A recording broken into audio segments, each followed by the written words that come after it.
Odisha business today आज मुख्य खबर Bhubaneswar capital region ring road प्रकल्प पर एनएचएआई चुक्तिनामा प्रदान मार्च 6 रु प्रदर्शनी पड़िया न्याय संहिता प्रदर्शनी ग्रीष्म प्रवाह को दृष्टि रखी उच्च शिक्षा विभाग गाइडलाइन ओटीएस रु 100 कोटी जरिमाना आदाय गोटे दिन में रूपा 8,700 टंका महंगा भविष्य में एआई अधिक कार्यक्षम एवं शेष में एसएचजी द्वारा प्रस्तुत उत्पादर प्रदर्शनी पर वेदांतर अभिनव प्रयास एवं विस्तृत संवाद ओडिशा रे 6 lane greenfield capital region ring road प्रकल्प निर्माण पर एलओए जारी करिछि। प्रकल्प में 3टी पैकेज रे रामेश्वर रु टांगी पर्यंत 111 किलोमीटर लंबा रिंग रोड निर्माण हेबो। प्रकल्प आरंभ तारीख 30 मास मध्य समाप्त होवार आशा करा जाउछि। एही रिंग रोड भुवनेश्वर कटक और खोर्धा सहरांचल रे भीड़ ह्रास करी आंचलिक संयोगीकरण एवं गतिशीलता को उल्लेखनीय भाव में वृद्धि करने परिकल्पना करा जाइछि। नूतन आपराधिक आईन संपर्क में जनसाधारण मध्य सचेतनता सृष्टि ओडिशा पुलिस पक्षर यूनिट 3 स्थित प्रदर्शनी पड़िया न्याय संहिता प्रदर्शनी आयोजन करा जाउछि। मार्च 6 तारिख में केंद्र स्वराष्ट्र मंत्री अमित शाह यह प्रदर्शनी को उद्घाटन करेंगे। यह अवसर में मुख्यमंत्री मोहन चरण माझी उपस्थित रहिबे। यह प्रदर्शनी जनसाधारण निमंते 7 मार्च ठारू 10 मार्च पर्यंत खोला रहिबो बोली राज्य आरक्षी महानिर्देशक जोगेश बहादुर खुरानिया सूचना दैछन्ति।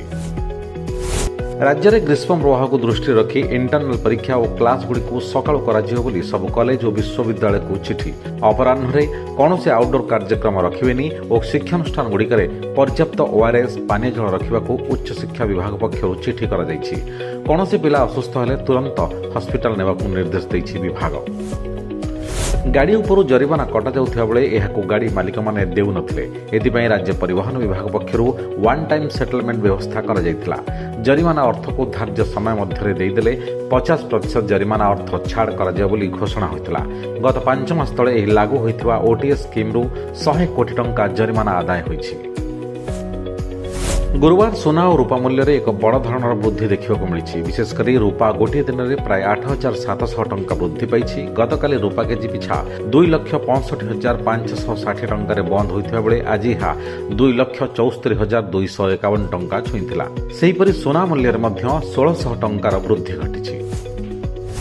आर्टिफिशियल इंटेलिजेंस बा कृत्रिम बुद्धिमत्ता एवं सबुठी चर्चा भविष्य में मेसीन अधिक कार्यक्षम और चतुर होगा सह मनुष्यर बुद्धिमत्ता को पछरे पकाई देव बोली कैम्ब्रिज विश्वविद्यालय AI ethics and society professor और हार्वर्ड विश्वविद्यालय Berkman Klein Center for Internet and Society faculty professor जनी पेन कहते मेसीन केवल शिक्षा आहरण करिबो नहीं बरं शिक्षा ग्रहण किबरि करा जाए ताहाक मध्य शिखिबारे सक्षम होइजियो बोली से कहते।